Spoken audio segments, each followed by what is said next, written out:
Vamos lá, pessoal. Bora fazer aqui algumas aplicações, algumas questões que a gente tem trabalhado dentro dos assuntos do primeiro ano. Nós vamos ver 15 questões aqui, pessoal, relacionadas a assuntos do primeiro ano, tá certo? Olha só essa questão, pessoal. Essa questão foi do ano de 2009. Ó, Skyline é um esporte no qual o atleta deve se equilibrar e executar manobra, estando sobre a fita esticada. Para a prática, para praticar o esporte, perdão. As duas extremidades da fita são fixadas de forma que ela fique a alguns centímetros do solo. Quando um atleta de massa igual a 80 kg está exatamente no meio da fita, que se desloca verticalmente formando um ângulo de 10 graus com a horizontal, esquematizado na figura. Sabe-se que a aceleração da gravidade é 10 metros por segundo ao quadrado e o cosseno e o seno do ângulo que ele está aí. Pessoal, questões como essa é uma questão que envolve as leis de Newton, especificamente a dinâmica, né? Dinâmica, vocês sabem que é a segunda lei de Newton, né? Que é a relação entre força é igual a massa vezes a aceleração. Só que nesse caso, nós temos que entender algumas particularidades aqui bem simples. Ó. Primeiro, se essa moça está nesse skyline aqui, sobre essas duas árvores, ela está suspensa, concordam? O fato dela estar suspensa já dá para você interpretar que ela está sob a ação da gravidade. Quer dizer, quais são as forças aqui que atuam sobre ela? Tem a normal, né? Que a gente chama de normal, que é a força que ela exerce sobre a superfície que ela está, ou seja, a corda, tá certo? A força que a corda exerce sobre ela, e a força peso, ok? Só que a força peso, nesse caso aqui, ela vai estar sob a ação dela. Por quê? Porque ela está suspensa, tá certo? Então ela está sendo atraída ao centro da Terra. E outra coisa, pessoal, se uma questão te dá seno e cosseno, é porque tu vai ter que usar, né? Ou seja, a gente vai usar para alguma coisa. Então você já fica antenado aí na situação. E se ele te deu a gravidade, é porque também você vai ter que usar, tá certo? Uma questão nele dar não ia lhe dar essas, como é que a gente poderia dizer, como é que a gente chama, esses, me falhou aqui na memória como é que a gente, esses dados, pronto, desculpem, uma questão não ia lhe dar esses dados se não fosse necessário, ok? Então a primeira coisa que você tem que fazer aqui, ó, é calcular a força peso, tá certo? A força peso dessa jovem, né? De força peso a gente sabe que a gente calcula M vezes G, né? Ou seja, a massa vezes a força gravitacional. Isso é a força peso, né? Que é um cálculo bem simples, né, pessoal? Então seria ter 80, que é o peso da moça, vezes 10. Que ia ficar um cálculo super simples, né, pessoal? 80 vezes 10 seria 800, né? Ok? Tá certo? 800 Newton, beleza? Isso aqui seria a força peso, ou seja, a força que essa moça, ou seja, está sendo atraída ao centro da Terra, é uma força de 800 Newton, a força peso dela, né? Pronto, eu já sei que a força dela, ou a força peso dela, é 800 Newton. O que é que eu faço agora? Pessoal, geralmente questões de física que te dão gráfico ou que te dão exemplos com figuras geométricas, geralmente tu é destinado ou a usar seno e cosseno, como ele aí próprio já deu, ou tu é destinado a usar o cálculo de uma figura, fazer o cálculo de uma figura plana, tá certo? Calcular a área de um trapézio, calcular a área de um triângulo, calcular a área de um retângulo, tá certo? você vai ser destinado, se ela te dá uma figura geométrica, geralmente ela te leva para isso aí. É o caso dessa questão. Por exemplo, essa questão, imagine que aqui, ó, imagine que isso aqui é a corda, certo? Muito feio. Ó, imagine que isso aqui é a corda. Bora fazer com esse negocinho aqui, que é melhor. Imagine que isso aqui é a corda, né? Ó, a corda que ela tá em cima, certo? Essa corda, evidentemente, que esticou e ela fez isso, né? Não foi isso? Ó? Quando essa corda fez isso, pessoal, eu vou tentar colocar aqui, pessoal, na mesma distância. Por que que eu vou expressar isso aqui na mesma distância? Para vocês perceberem um detalhe aqui muito importante. Ó. Essa corda, tanto desse lado, pessoal, tanto desse lado como desse outro, elas estão sobre a mesma força. Ou seja, se aqui, ó, eu tenho um peso total de 800 newton dessa moça, esses 800 newton, pessoal, vocês concordam que eles estão sendo divididos?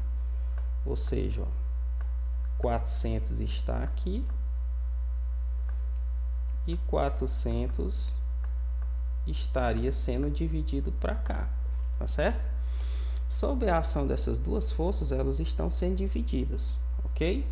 Então, se você imaginar isso aqui mais ainda, ó, se a gente trabalhar com isso aqui, ó, por que que você está fazendo essa linha reta? Porque essa linha reta significa aqui aonde a força peso está atuando, né? Que vai ser, pessoal, uma força aqui de 400 newton.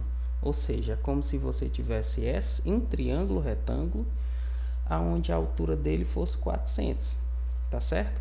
Como ele está pedindo a força, pessoal, que está sendo atuada é aqui, ó, ou seja, na hipotenusa. A força que está acontecendo aí está sendo utilizada aqui, na hipotenusa. Logo, você sabe que aqui seria um ângulo de quantos graus, ó? Um ângulo de 10 graus. Aí você tem, ó, se aqui é o ângulo, esse valor está na frente do ângulo. Logo, ele é cateto oposto, né? Esse 400 agiria aqui como um cateto oposto. E o hipotenusa. Se você tem cateto oposto, pessoal, hipotenusa, cateto oposto e hipotenusa é quem, pessoal? É seno ou é cosseno? Você sabe que cateto oposto sobre hipotenusa é seno. Então, você ia trabalhar com seno de 10 graus. Lembrando, se a questão te deu, é porque tu vai precisar. Ela não ia te dar cosseno e seno à toa. Então, você só teria que descobrir qual deles eu vou usar. Então, pela dedução, a gente já sabe que eu vou usar o seno. Então, seno de 10 é 0,17. Como está especificado aí na questão, né? Ó, 0,17. Sendo que o cateto oposto é o valor de 400, por causa da divisão das forças nos dois planos, né? E a hipotenusa é a força que está sendo aplicada. Ou seja, a aplicação dessa força, dessa corda, está exatamente na hipotenusa que ela forma. Tá certo? Então, o que é que nós vamos fazer? Depois que a gente multiplicar meio pelos extremos, você ia ter isso aqui, ó. 0,17x, né? 0,17x seria igual a 400. E essa conta, pessoal, para encerrar, ela seria x igual a 400 dividido por 0,17, tá certo? Que isso aí, pessoal, vai dar um valor, ó, deixa eu mostrar aqui na calculadora para vocês, que eu já tinha feito, ó, dá esse valor aqui, ó, 23,52, um monte de número depois da vírgula, né? Mas o que serve para tu é o que está até na vírgula, por exemplo, 2.350, né? Tá certo? Então, x igual 2.350. 50, foi isso? Deixa eu só conferir aqui. 52, né? Tá certo? Ok, isso aqui interessa para mim, tá certo? Que eu vou trabalhar por aproximação. Se você já olhar para as questões aqui, ó, você já olhasse para cá, ó, 4, 4,18, você já marcaria D, né? Tá certo? Como é que eu faço para ficar com esse 10 elevado a menos 3? Ó? Simples. Você primeiro arredonda esse número. Ele está mais próximo e melhor de ser arredondado para 4. Tá certo? Você ia arredondar esse valor numérico aqui, ó, 2,4 vezes 10. Por que elevado a menos 3? Você ia elevado a mais 3, perdão. Porque aqui tem 3 unidades, ó. Você tem, ó, o 2, né? Você tem aí o 2. Você tem o 2. Você tem o 5 e você tem o 3, tá certo? Então 10 elevado 10,4 elevado a 10 a terceira, né? Ele seria positivo. O que vocês lembram na notação científica? Aquela réguazinha que a gente trabalhava com ela. Você tem aqui o mais e tem o menos, né? Quando você leva a vírgula para a direita, o expoente da base 10 vai ficando positivo.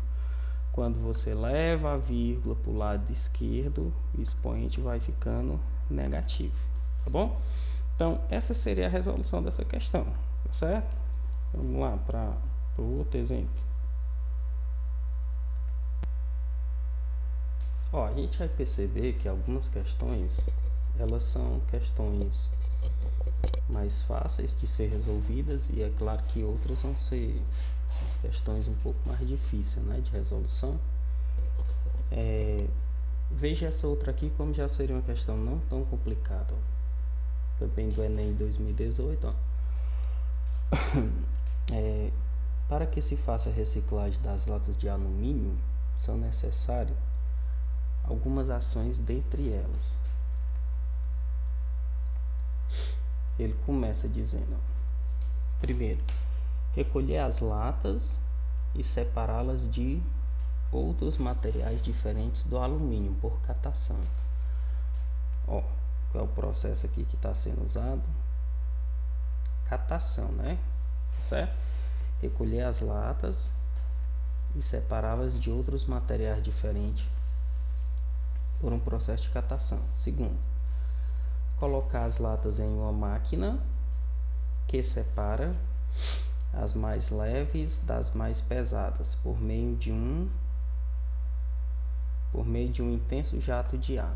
Ou seja, vai jogar o ar e é claro que quem for mais leve vai subir, né? Quem for mais denso vai ficar embaixo.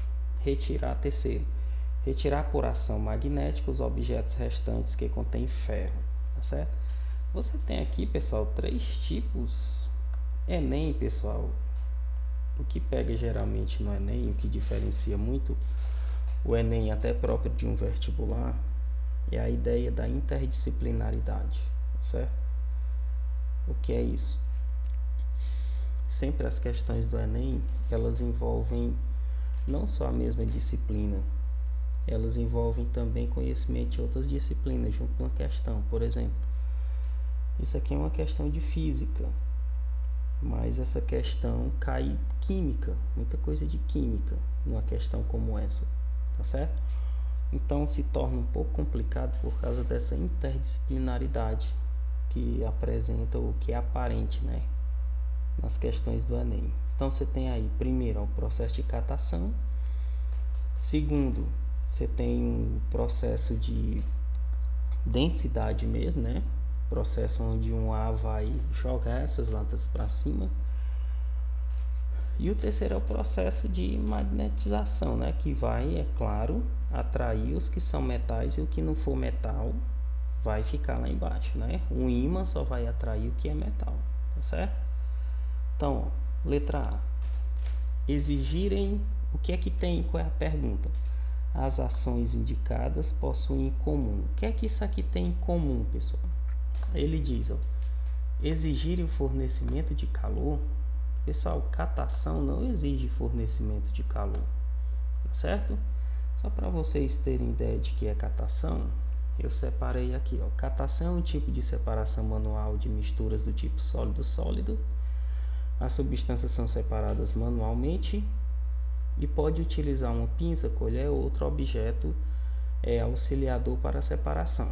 Aí já deu para vocês entenderem, né? Ou seja, é um processo manual mesmo, onde você vai selecionar com suas próprias mãos ou com a pinça, né? Como ele está dizendo aí, tá certo? Uma colher, ó, tipo isso aqui, tipo essas pessoas aqui trabalhando nesse lixão, né? Material de reciclagem, tá certo?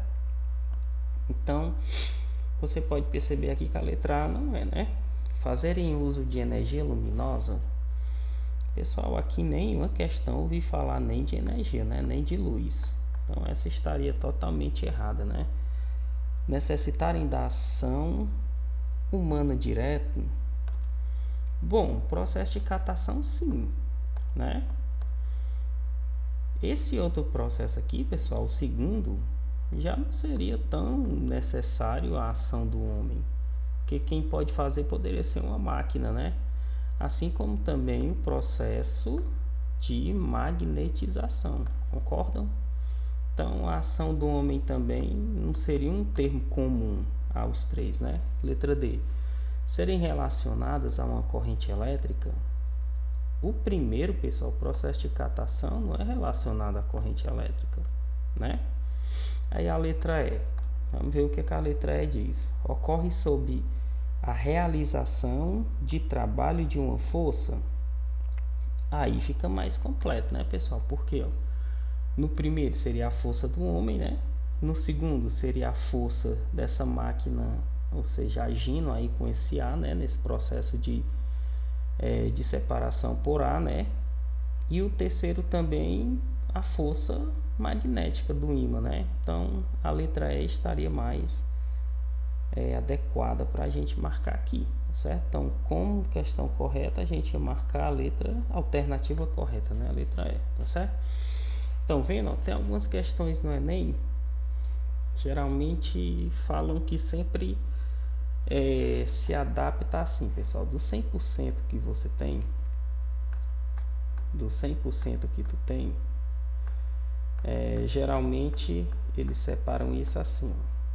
Eles colocam 50% fáceis, tá certo? Que é aquelas questões que você tem por obrigação de acertar, ou seja, são simples de interpretação, estilo essa questão é uma questão fácil. E os outros 25%, pessoal, 25, eles vão estar aí, pessoal, média e difíceis, tá certo? Ok? As médias também, pessoal, não são muito, o grau muito difícil. Agora, as difíceis realmente são difíceis, tá certo? Aí vocês sabem que o Enem sempre segue a teoria de resolução do que eles chamam de TRI, né? Teoria resposta ao item, né? Ou seja, se eles perceberem que você está acertando muito as difíceis e errando as fáceis, teoria de resposta ao item, né? Que eu chamo de TRI. Eles vão entender ali que você está chutando, tá certo? É um processo bem complicado de resolução, mas quando essa máquina faz lá a leitura do gabarito, eles tiram um percentual para você bem interessante, tá bom? Geralmente sua nota no Enem, mesmo você às vezes errando uma questão como essa, por aproximação, ele pode ou poderá interpretar que você tem algum conhecimento, tá certo? Então, geralmente ele avalia o que você tem de conhecimento da questão, ou seja, do conteúdo, tá certo? E não a questão em si, o aspecto da questão em si. Então, quanto mais longe da alternativa correta tu marcar, significa que dentro daquela questão tu não tem muito conhecimento. Aí quanto mais próximo tu acertar, mais percentual dentro dela tu vai acertando, tá certo? Não é 100% desse jeito que eu estou dizendo para vocês, mas é a ideia geralmente sempre anda nesse sentido, tanto Enem como SPAES, tá bom? Bora para outra. Ó, vejam só esse terceiro exemplo. Também uma questão de dinâmica, Enem 2018, certo? O que cansa nas questões do Enem, pessoal, é com certeza, esses textos enormes que deixa a gente cansado de ler aquela revista, né? Dentro dessas 4 horas e meia, 5 horas que a gente passa no primeiro e no segundo dia, né? Então, ó, em desenhos animados é comum vermos personagens tentando impulsionar um barco soprando ar com a vela, para compensar a falta do vento. Algumas vezes usar o próprio fôlego, foles ou ventiladores, tá certo? Próprio fôlego, foles ou ventiladores. Estudantes de um laboratório didático resolveram investigar essa possibilidade. Por isso, usando 2 pequenos carros de plásticos A e B, instalaram sobre essas pequenas ventoinhas e fixaram verticalmente uma cartolina de curvatura parabólica para desempenhar a função análoga à vela de um barco. Aí no carro B inverteu-se o sentido da ventoinha e manteve-se a vela, né, a fim de manter as características físicas do barco, massa e formato de cartolina. A figura apresenta os carros produzidos. Aí, a montagem do carro A busca simular a situação dos desenhos animados, pois a ventoinha está direcionada para a vela. E, gente, se você analisar essa leitura desse tamanho, ela não levou... Se você tivesse caído logo para cá, ó, e lesse isso aqui, ó, essa parte final aqui, ó. Lesse essa parte final. A respeito das intensidades das velocidades medidas e do sentido do movimento do carro A, os estudantes observam que, ó, ele quer saber em consequência a intensidade da velocidade e do sentido, velocidade, intensidade, né, da velocidade e o sentido do movimento do carro A. Os estudantes observam que o carro A não se move, o carro A se move para a direita, o carro A se move para a esquerda. Aí ele coloca aqui do lado esquerdo se A é igual a zero, se A é menor que zero. Olha só.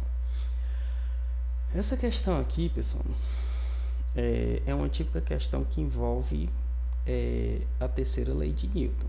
Por exemplo, nos livros, se você analisar aqui, ó, nesse primeiro carrinho, o que é que acontece?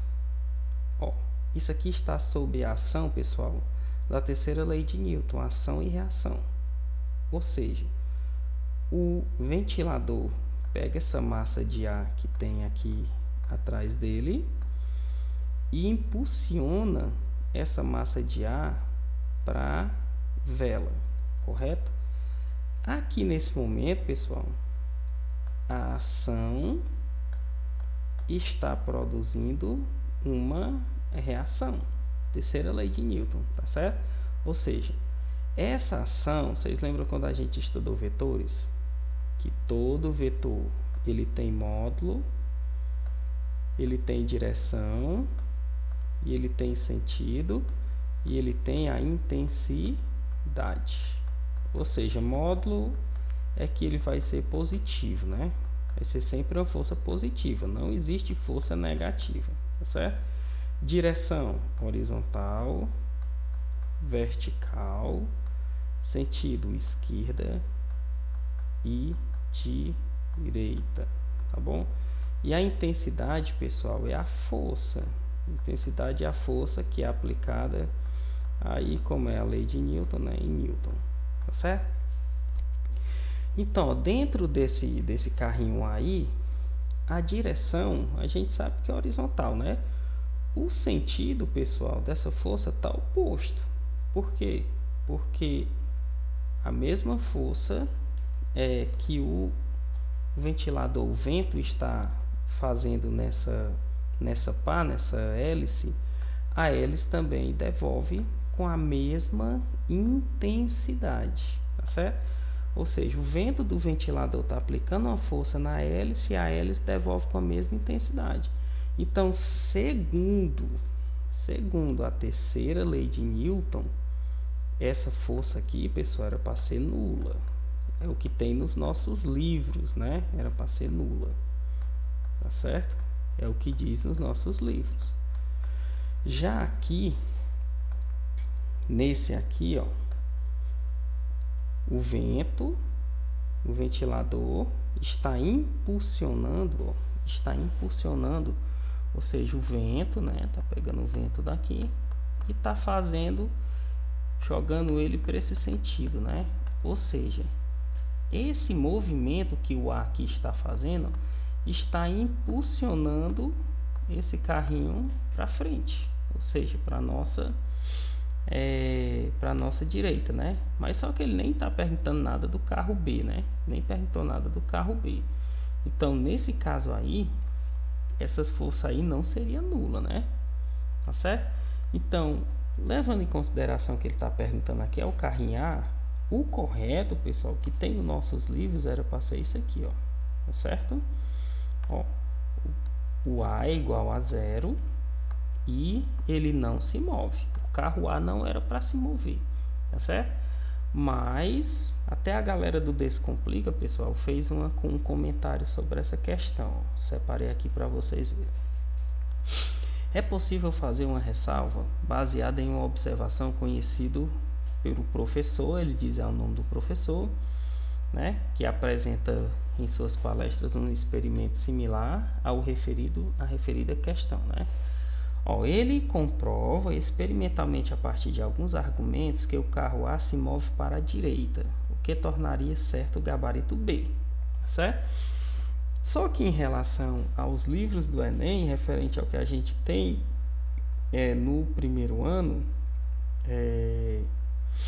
assim como em muitas outras questões de vestibulares, o gabarito a ser considerado era o A, tá certo? Ou seja, esse carro A ia ter uma intensidade de força nula, tá certo? E o sentido dele, qual seria o sentido dele? Ele não ia se mover, tá certo? Ele não ia, evidentemente, se mover, tá certo? Então, eu acredito que essa questão deva ter sido até anulada pela duplicidade, tá certo? De interpretações aí. Mas o que diz lá no nosso livro é que essas duas forças, a força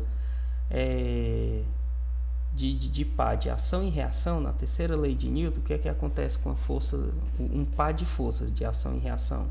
Elas sempre têm intensidade, elas sempre acontecem, pessoal, no sentido oposto. Se elas acontecem no sentido oposto, elas vão aplicar a mesma força entre si, elas no momento elas se anulam, tá certo? Então, não, pessoal, perdão, desculpa, elas não se anulam. A força, entendam, a força que ela aplica quando eles acontecem o contato é a mesma, a intensidade da força é a mesma, mas as forças não se anulam, um sai para um lado e o outro sai para o outro. Só que nesse caso aqui do carrinho, esse carrinho aqui não era para andar, tá certo? Segundo o que nós temos no livro. Então, ficou assim, tá certo?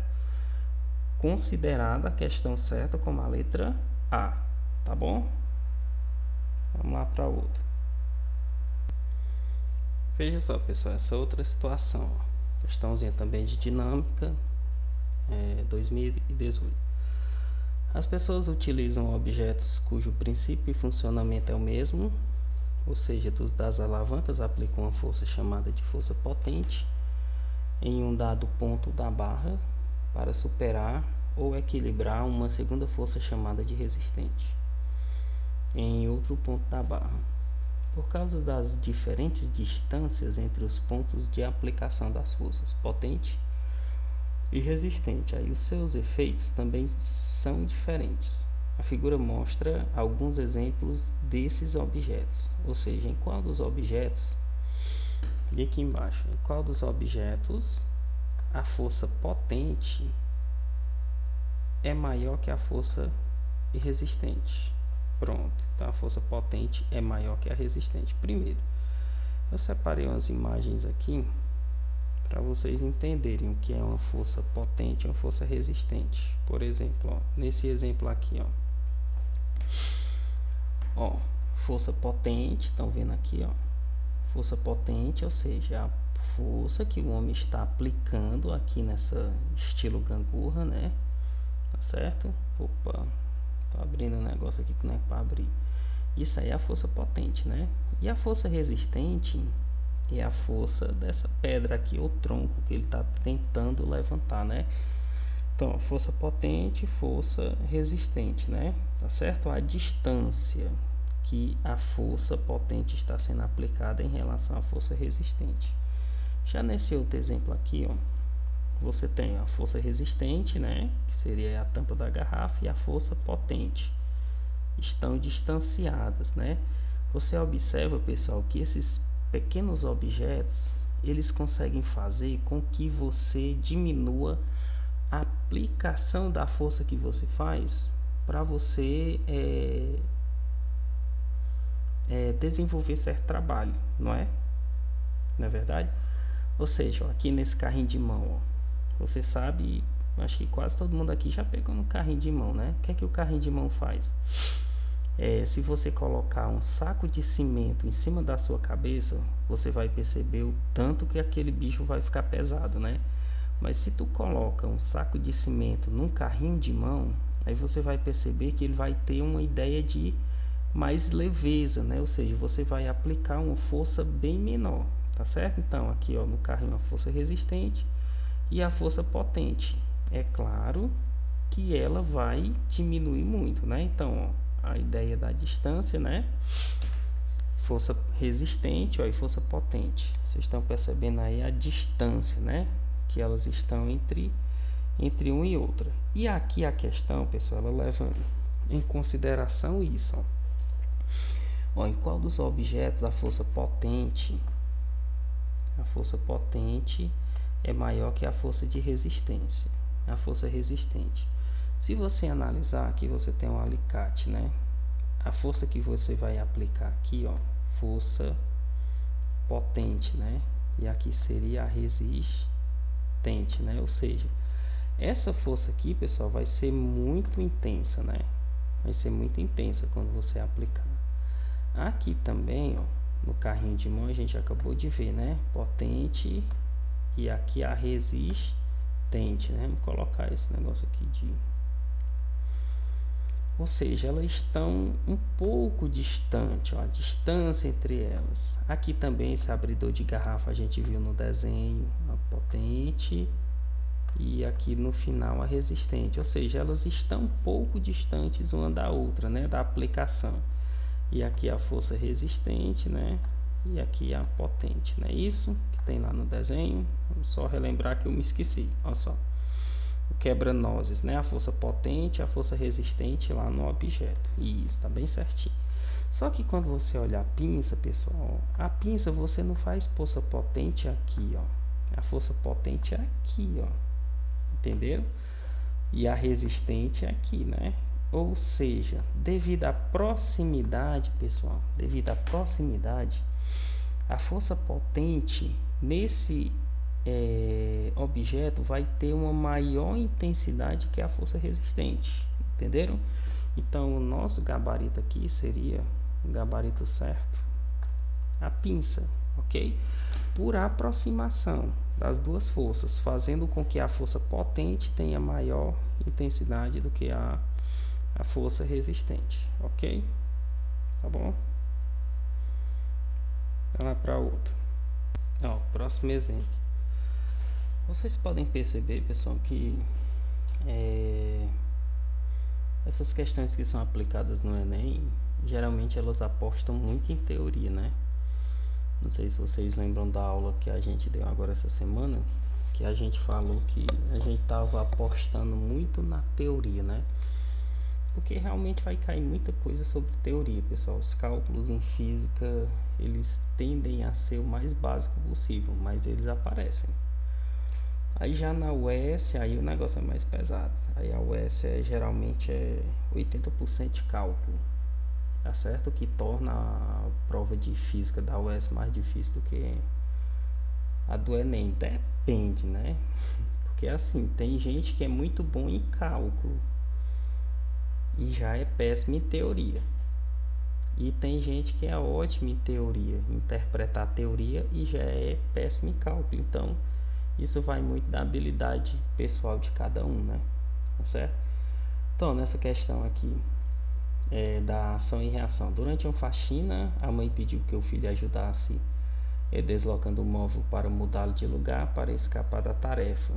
Aí o filho disse ter aprendido na escola que não poderia puxar o móvel, pois a terceira lei de Newton define que se puxar o móvel o puxará igualmente de volta, assim não conseguirá exercer uma força que possa colocá-lo em movimento. Qual argumento a mãe utilizará para apontar o erro da interpretação do garoto? Antes da gente tentar responder essa questão, deixa eu mostrar uma imagem aqui para vocês. Essa imagem aqui, é lei da ação e reação. O que é que ela diz? As forças atuam sempre em pares, quer dizer, nunca um par. Ação e reação, pessoal, vai acontecer, por exemplo, só nessa primeira bola. Se uma força está aplicada somente a essa bola, não é um par de ação e reação. Não é a terceira lei de Newton. Ação e reação acontecem sempre em dois objetos, tá certo? E elas têm a mesma direção, sempre a mesma direção. No caso aqui está horizontal, né? Mas também poderia ser vertical, tá certo? E sentidos opostos, que são vetores, né? Lembre que força é vetor, tá certo? Então você tem que dar módulo, direção e sentido, e intensidade, tá certo? E aqui a intensidade que elas vão se chocar uma na outra, pessoal, é a mesma. Mas esse choque aqui não anula a força que essa bola sai para lá e a outra sai para cá. Elas saem com intensidades diferentes. Mas no momento do contato é o mesmo, tá certo? A força que um aplica em um é a mesma força que a outra vai replicar para a outra, tá bom? Tá certo? Então, o que a mãe poderia tirar aqui o garoto de tempo? A força de ação é aquela exercida pelo garoto. A força resultante sobre o móvel é sempre nula. A força que o chão exerce sobre o garoto se anulam. A força de ação é pouco maior que a força de reação. O par de força, ação e reação não atua no mesmo corpo, em um mesmo corpo. Ou seja, como aqui a questão deixou clara que está falando sobre a terceira lei de Newton, então o mais correto que a gente tem aqui, pessoal, a letra E, porque diz assim: o par de força, ação e reação não atua em um mesmo corpo. Ou seja, não ia atuar só no corpo do menino e nem ia atuar só no corpo do guarda-roupa, só no guarda-roupa, no objeto guarda-roupa. Ou seja, ele ia atuar simultaneamente em um e no outro.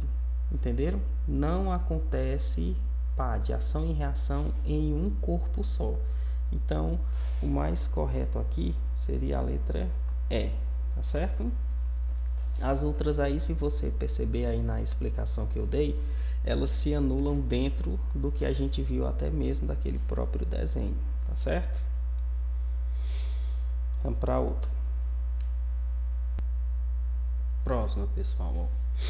Uma questãozinha de 2011, mas também boa para a gente debater essa parte teórica das leis de Newton.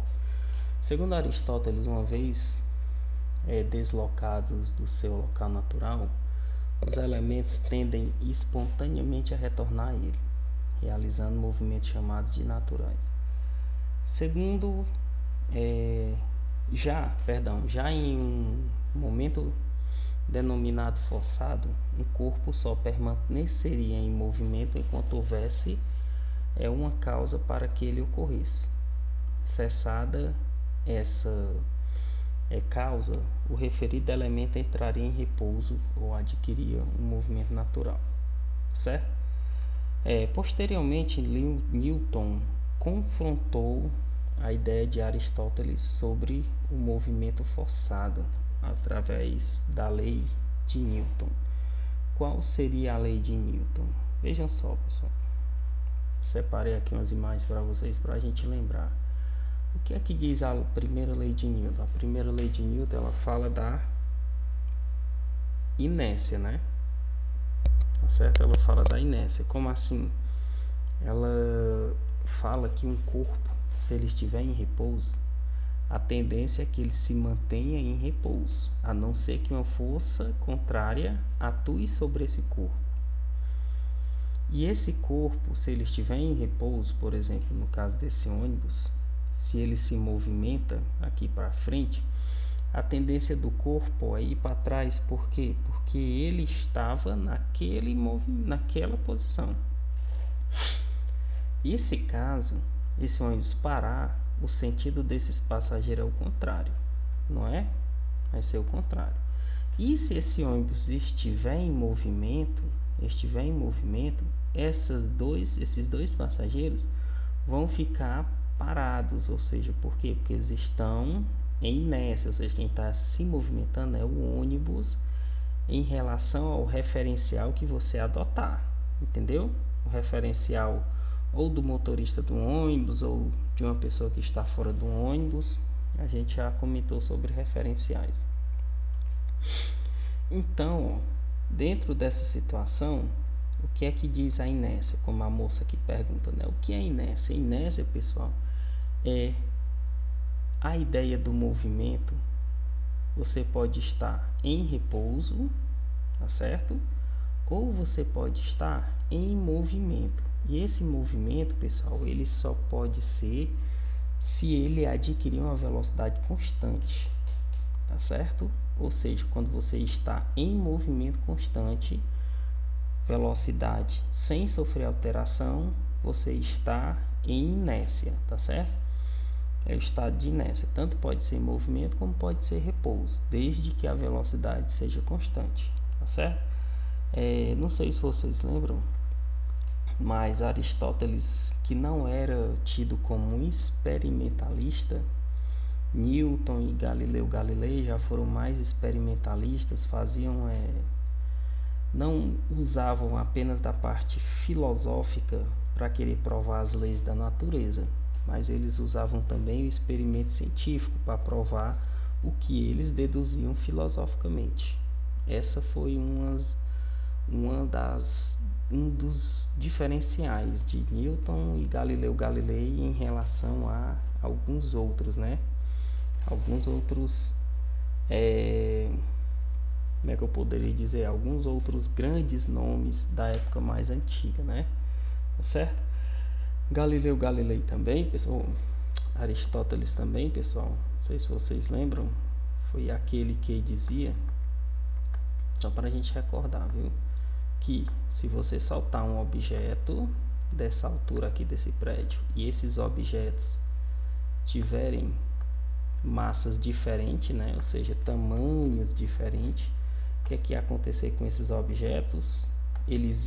O que tem massa maior ia tocar no solo primeiro do que o pequeno. E isso foi dito por Aristóteles e foi derrubado por Galileu Galilei, né? Ele fez até um experimento na Torre de Pisa, na Itália, aonde ele disse que se não existir interferência do vento, ou seja, interferência do ar, ou seja, duas esferas dessa daí, mesmo elas tendo massas diferentes, elas não vão sofrer interferência do ar, principalmente se estiver no vácuo, né? Então o que vai acontecer? Elas vão tocar no solo ao mesmo tempo, ou seja, a massa não vai influenciar. Agora, por que a massa não vai influenciar? Porque eles estão, pessoal, sob a ação da mesma força, ou seja, a força gravitacional, né? Você vê que a gente usa um valor aproximado aqui no espaço terrestre atmosférico, né? De 10 metros por segundo ao quadrado. Lá na Lua, bem menor, né? Lá na Lua a gente já não tem essa força tão grande, essa força tão tão grande de atração, é apenas 1,6.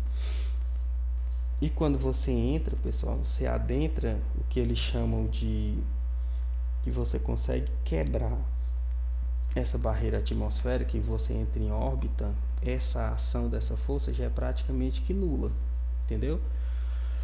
Ou seja, então, só para recordar, tá certo? Só para vocês recordarem essa ideia aí. Então, massas, objetos que não sofram interferência do ar, sob a ação de uma queda livre, eles vão tocar no solo ao mesmo tempo. Se você quiser pegar aí na sua casa uma bola grande e uma bolinha pequena, solte ela ao mesmo tempo que elas vão cair, vão tocar no solo ao mesmo tempo, comprovando o que Galileu Galilei comprovou e que Newton, junto com a ação da força gravitacional, comprovou mais ainda o que foi dito por Galileu, tá certo? Que ele completou a teoria de Galileu Galilei, tá certo?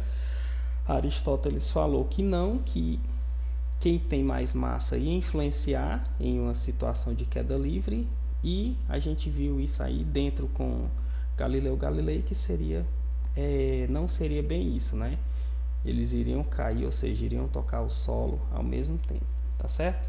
E em relação a essa força, pessoal, a gente já sabe que aqui seria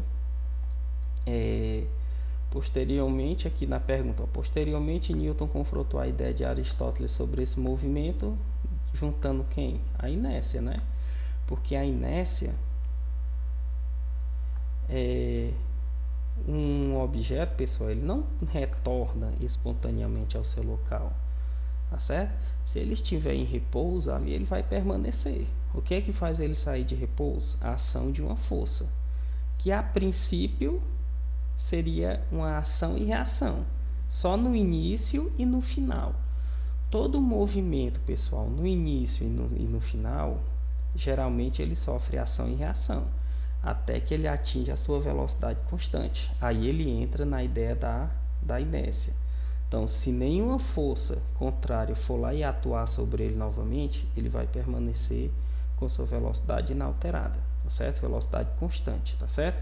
Vocês lembram que isso faz parte do movimento uniforme, né? Movimento uniforme, onde a velocidade é constante. Aí no movimento uniformemente variado, aí você já tem uma aceleração, você já tem a presença da aceleração, aonde no movimento uniforme a aceleração é nula, e no movimento uniformemente variado a aceleração é constante. Ela está presente, só que ela é constante. Tranquilo? Para outra. Vamos lá para outra questão. Ó, pessoal, só para reforçar aquela questão, ó, que é até uma teoria muito válida para você saber e você relembrar. Ó. Em 1543, Nicolau Copérnico publicou um livro revolucionário em que propunha a Terra girando em torno do seu próprio eixo e rodando em torno do Sol. Isso contraria a concepção aristotélica, que acredita que a Terra é o centro do universo. Então, para os aristotélicos, se a Terra gira do oeste para o leste, coisas como nuvens e pássaros que não estão presos à Terra, estão suspensos ao ar, né? Pareciam estar sempre se movendo para lá e para cá, né? Justamente com o Sol, como o Sol. Mas foi Galileu Galilei que em 1632, baseando-se em experiências, rebateu a crítica aristotélica, confirmando assim o sistema copérnico, né, que até hoje é conhecido. Seu argumento adaptado para a nossa época é: se uma pessoa dentro de um vagão de trem em repouso solta uma bola, ela cai junto aos seus pés. Mas se o vagão estiver em movimento ou estiver se movendo com velocidade constante, a bola também cai aos seus pés. Isso porque a bola, enquanto cai, continua a compartilhar o movimento do vagão. Esse princípio foi usado por Galileu Galilei para rebater o argumento aristotélico, foi a lei da inércia, né, pessoal? A princípio, pessoal, acreditava-se que a Terra era o centro do universo. Ou seja, que a Terra, né? A Terra era o centro do universo, de tudo que há no universo. Tá certo? Isso dito por quem? Por Aristóteles, né? Aristóteles não deu muito lá concepções dentro, né, pessoal? Errou em muitas coisas. Mas isso não deixa de que suas falas, pessoal, tenham sido importantes, porque foi através de suas falas que levantou-se a curiosidade de outros cientistas em investigar o que ele até então tinha dito, tá certo? Então, a gente sabe que quem giraria aí em torno de quem seria a Terra, ou seja, os planetas, né, que fazem esse movimento em torno de quem? Em torno do Sol, né? A Terra gira em torno do seu próprio eixo, né? Os movimentos aí que a gente conhece como rotação e translação, e também ao redor do Sol, né? Que é a ideia que dá pra gente a ideia de dia e a ideia da noite, né? E esse movimento que a Terra faz, pessoal, ao redor do seu eixo, isso dá em média de 1.500 a quase 1.700 quilômetros por hora, dependendo se você estiver bem próximo à linha do Equador, né? Onde o raio, a circunferência é bem maior. Quanto mais você desce, essa velocidade vai diminuindo um pouco.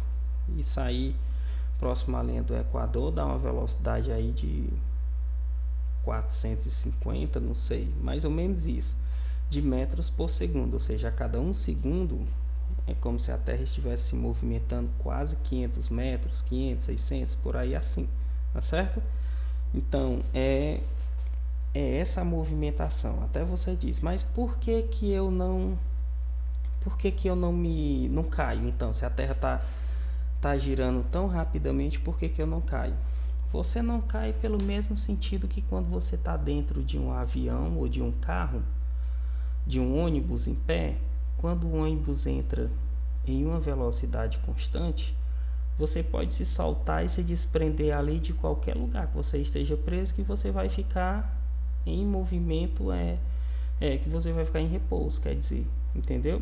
Mesmo princípio, tá certo? Então a Terra se movimenta, mas você, devido à velocidade estar constante, o princípio da inércia entra ali dentro do seu corpo, ou seja, a força peso, a força gravitacional também vai estar atraindo você, tá certo?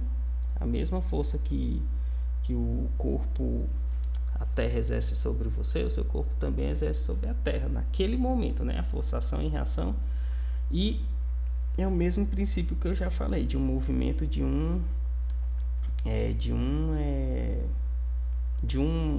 transporte, né? Tá certo? Ele se movimenta em altas velocidades, mas você tá ali tranquilo, sem se mexer, tá certo? Então, só para ter esse complemento aí para ficar mais claro para vocês, tá bom? Vamos lá. E já encerrando, pessoal, quase. Essa questão aqui, ela é boa, pessoal, que ela se aplica em outras. Ela não vai se aplicar somente a essa parte aqui de conservação de movimento, mas também você pode interpretar ela para outras situações, tá certo? Durante o reparo em estação espacial internacional, um cosmonauta, ou seja, um astronauta, né, de massa de 90 kg, substituiu uma bomba no sistema de refrigeração de massa de 360 kg, que estava danificada. Inicialmente, o cosmonauta e a bomba estão em repouso. Aí, quando ele empurra a bomba para o espaço, ele é empurrado no sentido contrário, claro, né? Então, nesse processo, a bomba adquire uma velocidade de 0,2 metros por segundo. Qual é o valor da velocidade adquirida pelo cosmonauta em relação? Nessa imagem aqui, pessoal, vocês vão ver por que eu estou dizendo que essa questão é interessante. Vou dar um zoom aqui um pouquinho nela aqui para ficar melhor para vocês verem. Veja só. Nessa situação aqui, pessoal, ela serve também para você entender o que acontece quando acontece uma colisão. Quando acontece uma colisão, se você tiver, claro que você vai ter uma colisão com dois, geralmente uma colisão com dois objetos, né? E não uma colisão com um objeto que esteja em repouso, tá certo? Mas na situação de um acidente, por exemplo, você tem a situação aí representada aqui, ó, no carrinho A, né? No carrinho B. A princípio, o que é que se leva em consideração? A massa dos objetos, tá certo? A massa dos objetos e a velocidade a qual eles estão. Então são essas duas grandezas que são levadas em consideração. Então quer dizer, a quantidade, ou seja, o que é que significa esse Q aqui? É o mesmo que está dizendo aqui nessa questão. Qual é a velocidade escalar adquirida depois do empurrão? Ou seja, eu estava procurando aqui uma palavra, pessoal, não estou achando. Para vocês interpretarem lá. Pronto, mas não tem problema não. Volta para cá. Então quer dizer que a quantidade, o que é que nós vamos analisar aqui, ó? Que, né, como isso aqui significa uma colisão, eu vou ter que a quantidade de movimento de A vai ser igual a B, tá certo? Como assim? Só um instante aqui, pessoal. Se eu pegar aqui pronto, eu lembrei do que eu queria dizer aqui para vocês. Abri sem querer. A quantidade, ó, devido a esse sistema, pessoal. Ixi, eu mexi aqui em alguma coisa. Devido a esse sistema ser isolado, o que é que vai acontecer? A quantidade de movimento desse carrinho aqui, desses carrinhos, né, ou seja, desses transportes, vai ser conservada, tá certo? Como assim sistema isolado? Está acontecendo entre eles dois, né? Apenas entre esses dois objetos. Então quer dizer a quantidade, ou seja, Q, né? Que é a quantidade de movimento aí que eu vou adquirir, né?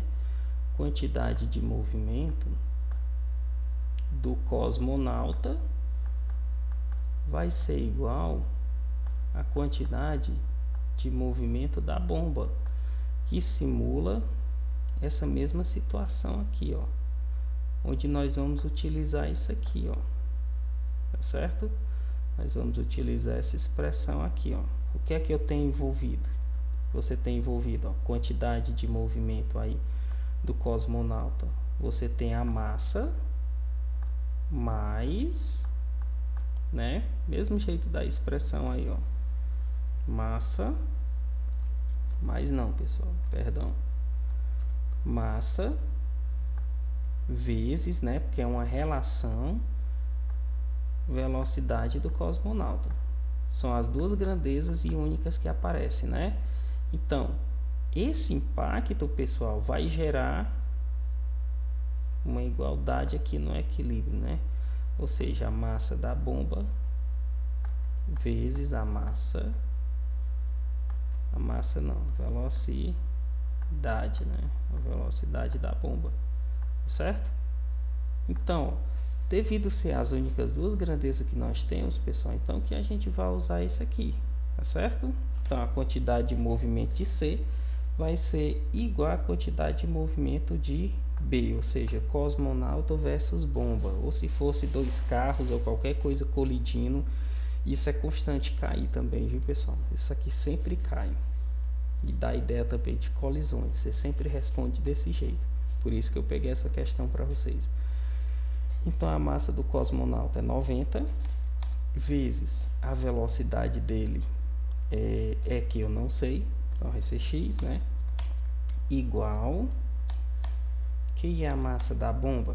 360, que a questão te deu, vezes a velocidade da bomba, que é 0,2, ok? Bateu direitinho aí, tá certo? Olha as unidades, viu? Aqui, ó, tá em metro por segundo e as respostas também estão em metro por segundo. Então, nós não vamos precisar transformar nada. Então, ia ficar 90x igual a 360 vezes 0,2. Pessoal, 360 vezes 0,2 é 72, né? Dá 72. E para encerrar, você ia ter que x ia ser... Opa, sumiu aqui. X ia ser igual 72 dividido por 90, tá certo? Onde x ia ser igual, se você dividir 72 dividido por 90, você tem 0,8, ok? Ó. Gabarito da nossa questão aqui, né? Letra E. Ok, pessoal? Tranquilo? Pessoal, para encerrar essa questãozinha aqui de 2016, ó, para um salto no Grand Canyon, usando motos, 2 paraquedistas vão utilizar uma moto cada um, né? 2 paraquedistas vão usar a moto cada um, sendo que uma delas possui massa 3 vezes maior, ou seja, as motos possuem massa diferente, né? Foram construídas 2 pistas idênticas à beira do precipício, de forma que no momento do salto as motos deixam as pistas horizontalmente ao mesmo tempo. Aí, no instante em que saltam, os paraquedistas abandonam suas motos. Eles dizem assim, ó, que essas motos elas caem praticamente sem resistência do ar. Aí ele diz assim: as motos atingem o solo simultaneamente. Por quê? Por que as motos, pessoal, atingem o solo ao mesmo tempo? A gente acabou de ver essa questão naquele exemplo daquele experimento que Galileu fez, né? Que corpos de massa diferente tocam ao solo se não houver interferência do ar, vão tocar o solo ao mesmo tempo, né? Por quê? Porque eles estão sob a ação da mesma aceleração, tá certo? Então, pessoal, acredita aí que se a gente não tiver respondido 10 questões, a gente andou bem perto, aí 8 ou 9, tá certo? São exemplos de questões na parte das aplicações da lei de Newton, tá certo? Tanto envolve inércia, dinâmica, ação e reação, e a gente vai ficar devendo para vocês agora somente a parte do movimento circular e hidrostática. Pessoal, isso aí a gente tem que ver, não tem nem como a gente passar por cima disso aí, porque não tem como o Enem não cobrar, o Enem nem tanto, mas a UES cobra demais questões de hidrostática, todo ano 1 ou 2 questões caem, tá bom? Então a gente vai fazer uma aula sobre isso e depois eu mando o TD aplicado na UES.